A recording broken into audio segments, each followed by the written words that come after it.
Hello, beautiful, and welcome. Today's episode is going to be solely focused on the Saturn Neptune conjunction and what it's all about, when it'll be happening, what you should know about it, and my tips for how to work with it and how it will affect you personally. So definitely stick to the end to hear those tips. I'm Jamie Ehrenberg with Idlewild Retreats, and this is my journey of following my intuition and becoming my truest self. For those of you that get my newsletter, and if you don't, click the link below and you can get the full and new moon newsletters. You'll know that I have been looking at the Saturn Neptune conjunction for some time now. My astrological big three are Aquarius Sun, Leo Rising, and Cancer Moon.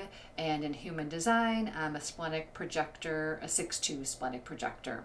And so these two things combined just really allow my intuitive gifts and my vision and my seeing the opportunities that are ahead of us to really come into hyper focus for me. And this is one of those times. And I really don't say this lightly. So Saturn and Neptune are going to be meeting for the first time in 6,000 years on February 20th. And they will be meeting at the 0 point of Aries. So at the time of this recording, Neptune has just moved into Aries. I really wanted to record in the energy of Neptune and Aries, though we won't have that opportunity for Saturn, which won't move in until February 13th, so just before the conjunction. Both Neptune and Saturn have spent time in Aries already. We had a preview of what this experience is going to be, although it'll be a much longer experience than what we had in 2025, but we had a sense, like our bodies, our systems were able to feel what that was going to be like. And a lot happened in those opening times that they were in Aries. And in the meantime, they moved back retrograde into Pisces, and we're really just kind of like chunking through the very end of, I'm going to say, almost this reality in for what they represent as these archetypes for us right now in the end of Pisces, so the end of the zodiac wheel before they come back into Aries and start and begin anew. So now I'm going to actually get into what is Neptune all about and what is Saturn all about. And then when we bring together all of the Aries energy, Neptune and Saturn, that'll be the last part that I talk about, then how to work on this, work with this, and how this will affect you personally. So let's start with Neptune, since we're here already and we're already in this energy. So Neptune is the mystic. It is the expander. It is our spiritual life and our dreams. And Neptune in Pisces almost is all of like an unraveling, and nothing's quite real, and it is a faith-based, or it was a faith-based experience, but that we didn't take movement on. When Neptune then moves into Aries, it is okay, let's take these steps forward. Let's use that energy of Aries and bring together this expansion, this truth, these beliefs into form and into action. And Saturn is often called the karmic taskmaster. He is the father of time. He is structure. He is helping to put the scaffolding together for how to make dreams into reality. So he is a manifester as a planet. I talked about him. Saturn is the planet that is the middle of an inner and outer planets. So the inner planets are personal planets, the outer planets are more collective, the way astrology works. And in the middle is Saturn, and it's connecting the collective and the more less to the form in our everyday lives. So that's another flavor of Saturn. So when we put Neptune, the dreamer, the mystic, the boundaryless expander, into a direct relationship with Saturn, who is form and structure and how do we actually get this done, it becomes not even that they're opposites, although that there is a tension there, but it's a beautiful and healthy tension. And when we have a conjunction, which in astrology is a supportive aspect, it's not an opposition, which is like pushing and pulling. It is not square, which is more almost like a fight energy. These planets will be literally on top of each other in terms of the degrees of the zodiac wheel at 0 degrees of Aries together on February 20th, and that's going to be their exact point. They've been very close to each other in 2025, and we've definitely been feeling this energy. But when they come together, and they come together in Aries, it is like a birth of a new world. And I believe so strongly that this is going to be this really amazing opportunity if we have space and time to hear what's coming through, that we're going to get some specific directives. Get more into that though at the end of the episode. So they're coming together at this 0 point. It is the creation of all things kind of energy. Everything needs to have started somewhere. A human started as that moment where an egg and a sperm came together. When in evolution, or when we create anything, even as an idea that we're moving into form of, I want to write a book, that has to come from this idea like Neptune into, okay, how am I actually going to do that structure and those steps, which is Saturn. And then they're coming together and there's a start point. And so that's what this is. This is this dream of the collective, of the world, of humanity, and how it can be moving forward in this moment, like quite literally this moment. And it's been building, so if you've been getting previews, if you're getting a sense that it's coming, I feel like this is going to be the moment though that we're all going to get a sense of what our role is going to be in creating this new collective world. And I'm really excited about it, which you can clearly tell. So, how this is going to affect your birth chart. If you look at where 0 degrees of Aries is in your birth chart, you're going to have a house that is there. You might have planets there in that same area, or at least close by, which will be a whole nother thing for you. And so I don't even want to go too far down. Depending on what house Aries is in, if it's your 11th house of community or your 10th house of career and legacy, it even could be your 6th house of service and values and daily work. Depending on what that is, it likely will give you an idea of what your role is or what changes you can make in your life to help to start creating this new world. I mentioned that the last time Saturn and Neptune were at this 0 point of Aries, it was 6,000 years ago, and as one of my favorite astrologers, Virginia Rosenberg, says, that is the beginning of Western civilization as we know it. So if we can think back to that point of how much has happened and how much has developed since then, so much had to change from that point to become where we exist now. And I think we're collectively very aware that there are so many structures right now and systems, which is perfect for the Pluto and Aquarius age, that we know aren't working for most people, if not almost everybody anymore. And a change needs to happen to these systems, to education, to the economy, to politics, to government structures. There's so many of these ways of being that have worked that just don't work anymore.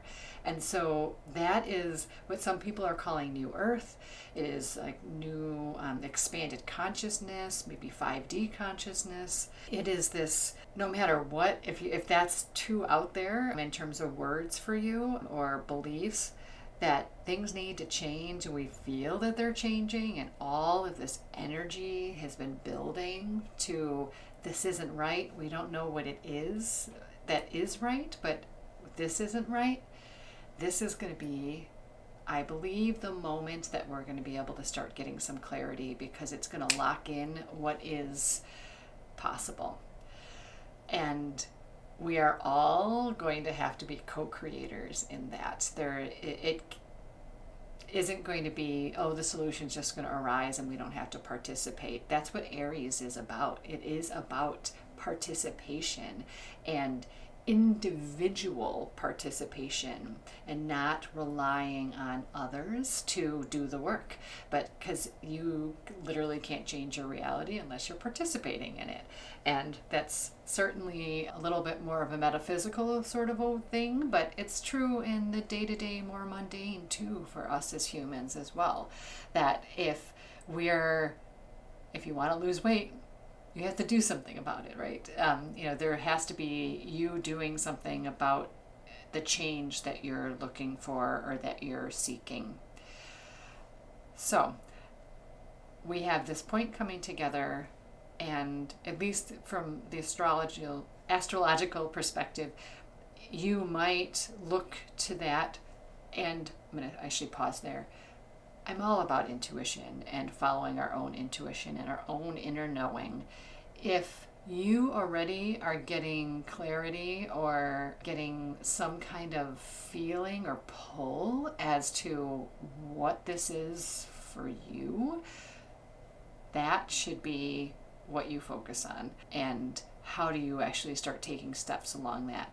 And if you need some guidance, looking at the house where Aries 0 point is in your birth chart can help you. And you could look for your rising sign, which is what your birth chart is going to tell you, but you can also look for your sun sign, and you could honestly, you can Google that to find out what house your sun sign is getting impacted by in your birth chart as well.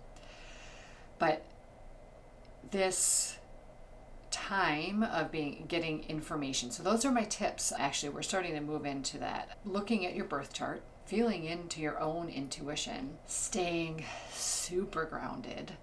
There's a reason why I'm actually standing for this video, because you can already feel it. Like, Aries is fire energy, and it's coming through in this video that normally doesn't come through as much. And I have a lot of fire in my own birth chart, so it's like, ooh, this is comfortable.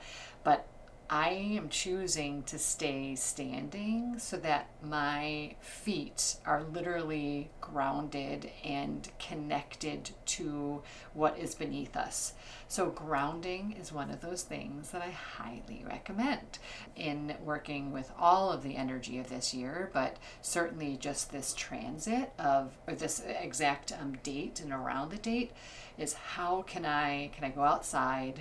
Can I put my bare feet on the ground, depending on what the temperature's like?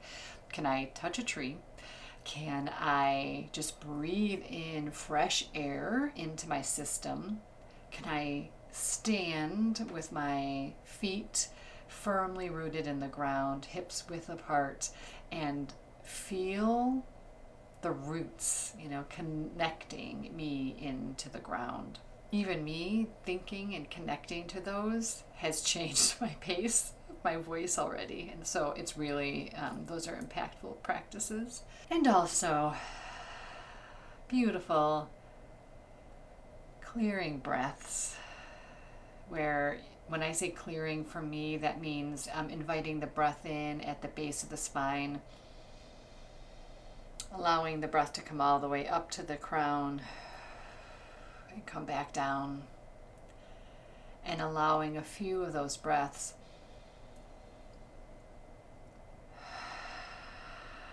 in through the nose and out the mouth to clear the energy and allow it to just be more centered in your body. But also stillness. Stillness is going to be a beautiful tool, quiet, so it could be meditation for you, where you're open to actually getting the information that's coming in. If you need a little bit more support, the last video that I did, the last guided meditation, is a meditation for expansion. I definitely recommend that you go there and spend some time in that to like get your vessel ready, possibly before this event even happens.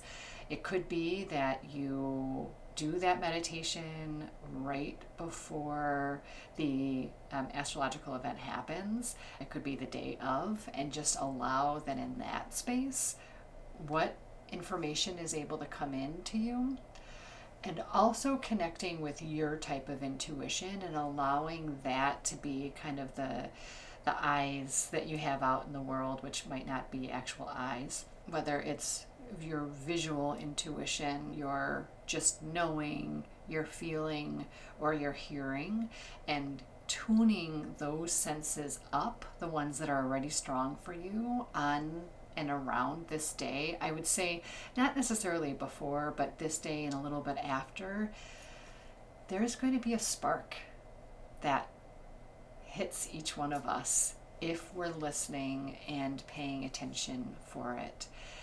I believe that we're going to get messages of what we're supposed to be doing, what steps we're supposed to be taking on our own path to help brighten our soul so that we are able to participate in this creation of what is next for us as humans and beyond. It's certainly the whole planet and the animals and the land itself. It's all of us. And if you believe that we are not the only ones out here, we are cosmic citizens, then this will have an impact out beyond that, beyond this planet as well. How we're individually all shifting or doing our part to make this bigger change happen in whole entire solar system or the universe. It can be as big as that, and it has to start somewhere. And I believe that this is going to be our starting point. It is creating form for the dreams. It is creating structure for the vision. It is taking the first step on the path that's revealing itself in front of us. And I'm really excited about it. I am even going to the land with a small group. So if you know me and that sounds of interest to you, get a hold of me in the ways that you know how to. But going to our property in Tennessee so that those messages are so clear there to be able to really be able to receive them and then be in community to talk about what's happening. So I would offer that as a tip too. When the messages do come through, or the insights or the symbols, write them down. Like I always say, write them down. And then if you have others that you can talk to about this, and honestly, the comments below, it would be so great to hear what are those things that are coming through? What is the clarity? And you might need to listen to this a couple of times as well, but just having the openness and the awareness of what's possible at this time is going to make all the difference, so that we're not missing the opportunity or being passive in the process. I'm sending you so much love and openness and grace for anything that wants to come through you, that wants to take form, and the messages that have to come through first, and then the steps that will be the things that we need to take in order to get to where we're going. I send you a lot of love for this conjunction and really look forward to how you experience it. Please share. See you soon.